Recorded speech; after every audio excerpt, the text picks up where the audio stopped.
The economy is in full-blown shambles. Eggs are $5 a dozen like they're a luxury item. Gas has me out here questioning my life choices just to drive to work. And every time I think I'm about to get ahead, boom, inflation snatches it back. But I'm not giving up my life for this economy. I just had to get smart with it. Before we get into it, no, this video is not sponsored. These are just tools I'm actually using. If you want to try them, I've got referral links for a little bonus, but that's it. And without further ado, here's how I'm able to eat well, live well, and still make content without going broke. And make sure to stick around for the last tip. It's the one that makes me the most money.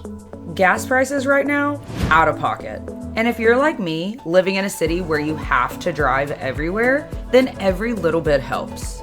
That's why I've been using this app called Upside. It's basically cash back for gas. But here's what makes it different. It doesn't just give you a flat discount. You can actually zoom out on the map and see which stations around you are offering the best cashback rate per gallon. The app tracks your purchases, and within a few days, that cashback is sitting in your account ready to transfer to your bank or even as gift cards. Also, as a bonus mention, Upside does offer cashback at some restaurants too, like Taco Bell. Now, my personal favorite financial strategy, happy hour, and reverse happy hour. And I'm so serious about this. If I'm dining out, there's a 90% chance it's during one of those windows because the drinks are cheaper, the bites are fire, and the whole experience feels luxe without breaking the bank. Now here's where it gets even better. I use this app called In Kind. It's like the VIP pass to restaurants that are already serving vibes, but for way less than you'd expect. Here's how it works. You don't have to preload anything if you don't want to. You can just link your card and pay through the app and boom, rewards.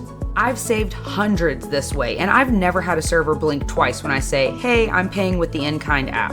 It's seamless, easy, and most of the spots on the app are kind of places you actually want to go to, not just these random filler restaurants. Real food, real drinks, real savings. My first time using In Kind was actually on a trip to Vegas, because why not start bougie? We booked a table at Bazaar Mar by Jose Andres. That first experience in Vegas sold me on In Kind, but we didn't stop there. We also used it at Toca Madera Las Vegas and later at Toca Madera Houston. I've actually got a full battle video coming soon, Toca Madera Vegas versus Houston, and if you love a good face-off, you're gonna wanna see this one.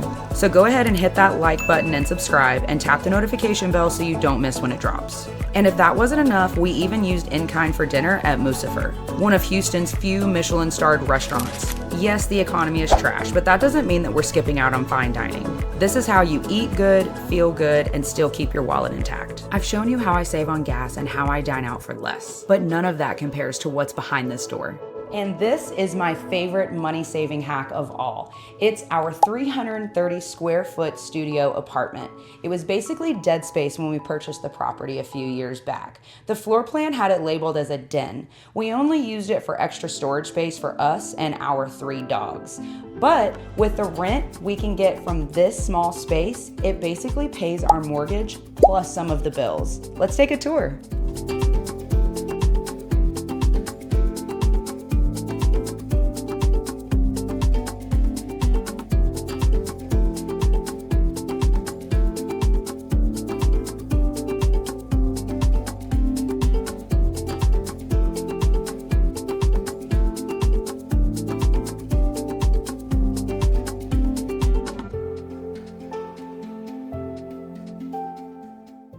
And don't feel like you have to go all out with a real brick backsplash like we did.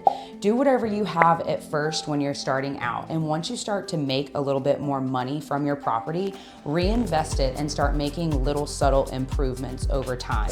This is obviously what works for us, not to say it's going to work for everybody, but this is a great little hack to a passive income to help alleviate some of the stress and bills so that we can still enjoy our lifestyle in this terrible economy in this recession. This obviously didn't happen overnight. The den was basic, dated, and totally underutilized, and we knew right away this space had potential, so we got straight to work. From this angle, you can see a peek into our kitchen, and to the right is our old laundry room. On the left is the old half bathroom, and right next to it, the walk-in pantry. Our first step was removing the sheetrock, insulation, and the old tile flooring. It was loud, dusty, and a full-on workout. We knew this wall is where the kitchen for the studio had to go, so we began installing electrical outlets. We also knew this area is where we wanted the bedroom, so we made the bold move to relocate the bathroom and get rid of the pantry to open up more space for the walk-in closet. Again, since this is a shared wall, we beefed up the insulation to help cancel the noise, which was a pro move. By now, the old flooring is out, new sheetrock is up, outlets and water lines in, and everything is prepped for the new kitchen layout. Next up, tape and float. And of course, our resident city inspectors, Layla and Ginger, show up to oversee the job. This was their room after all, and they're not thrilled about being evicted.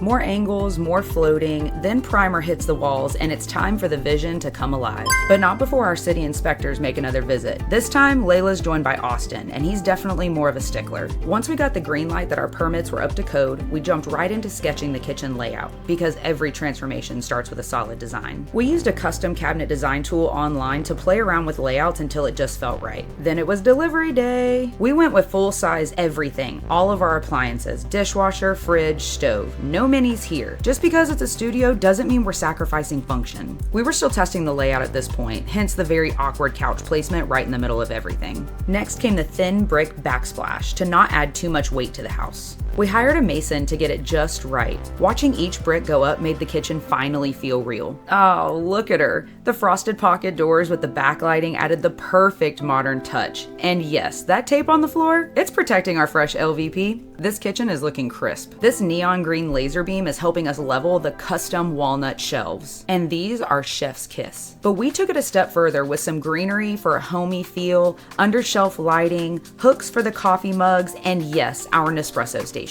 Because caffeine is a non-negotiable in this house. What do y'all love seeing at a coffee bar? Drop your favorites in the comments. Even with limited space, this pantry packs a punch. And if this kitchen looks familiar, it should. When the apartment isn't being rented out, it doubles as the kitchen set for my videos. You've seen it in the Donitos Donuts review, the Baker's Son, and my most recent, my $1 oyster video. I love these deep storage drawers. They house everything from utensils to cookware and even cutting boards. This coffee table is a newer addition. It's got a sleek lift top design that doubles as a hidden storage and pulls triple duty as a dining table and a desk. Work, eat, stash your stuff. This table does it all. This oversized sofa is comfy enough for two, or a crash pad if you're not vibing with the queen bed. Sure, we could have squeezed in a king, but we felt a queen was less intrusive for the living space. It's still super comfy thanks to the memory foam mattress, and for added comfort, we've got dual nightstands, each with built-in outlets and USB-C chargers. We do not play. Moving right along with the walk-in closet, we started with a rough frame, then added drywall, tape, float, and paint. Then the custom shelving went in. There's space for everything. Wardrobe, shoes, extra bins. It's the kind of closet you don't expect in a studio, but we made it happen. Quick side note, nothing in this apartment is just for show. Everything you see was thoughtfully chosen with our guests in mind. It's all here to be used and enjoyed. What used to be a laundry room is now a full bathroom. Our other city inspector, Austin, showed up to make sure the floor was level. He takes his job very seriously. We couldn't find any videos on how to concrete a shower wall, so we figured it out. We wanted to blend natural elements like wood, stone, and greenery with Ito's gritty industrial vibe. So we built concrete planters right into the wall. And yep, we picked pebble flooring, just another little ode to Ito. Custom storage shelves over the washer and dryer, plants growing in the concrete planters, and the faucet, it's removable. It makes cleaning easy and lets you rinse your hair out without a full shower. Little luxuries, big impact. Now the bathroom is finished, and we wanted it to feel like a retreat. We added a sleek floating vanity with plenty of storage, a backlit mirror that gives off the perfect glow. The spa-style rainfall showerhead turns everyday showers into a full-on experience. Even the aloe plants are thriving. This is complete with dimmable lighting to set the mood. This space was designed to feel calm, fresh, and thoughtfully put together. Back in the living room, you'll see the entrance door, a clean wood entertainment center, and a little nod to Magnolia Park with our magnolia tree. And this mini split, super energy efficient. Mr. Cool, literally. And for those of you worried about privacy issues, our guests have their own separate entrance with a separate fenced-in backyard as well. That's right, outside our guests have their own private entrance and fenced-in yard. There's zero interaction required unless you want it. Now this yard used to be a jungle and apparently a landfill. We pulled so many bricks and beer cans out of the dirt, it could have been an archaeological dig.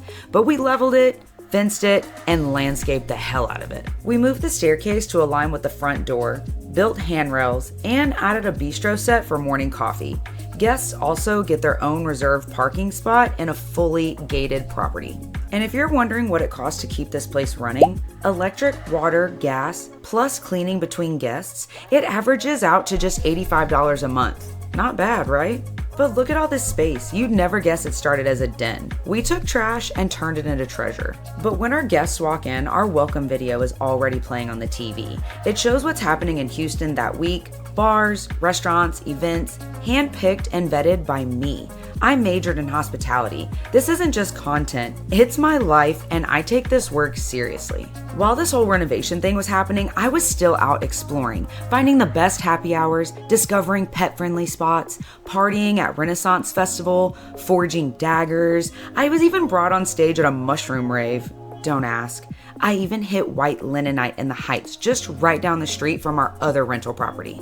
I host foodie tours on e-bikes, show guests my favorite spots, and yes, we travel. We went to Mexico City and visited the restaurant where the Caesar salad was born. And we went to an over-the-top quinceañera where the birthday girl rose from beneath the floor on a platform. Cabo with a crew, and of course Las Vegas, my personal Disneyland. It's where I recharge, gather inspo, and stay sharp in the hospitality game. And for my birthday, I had chocolate fondue for breakfast at Lavo, and I spent the evening front row at my favorite artist show. This life didn't just happen. We built it from the ground up. So if you're into behind-the-scenes builds, Airbnb design tips, foodie finds, or wild stories, hit subscribe and tap that bell. You never know where we're headed next.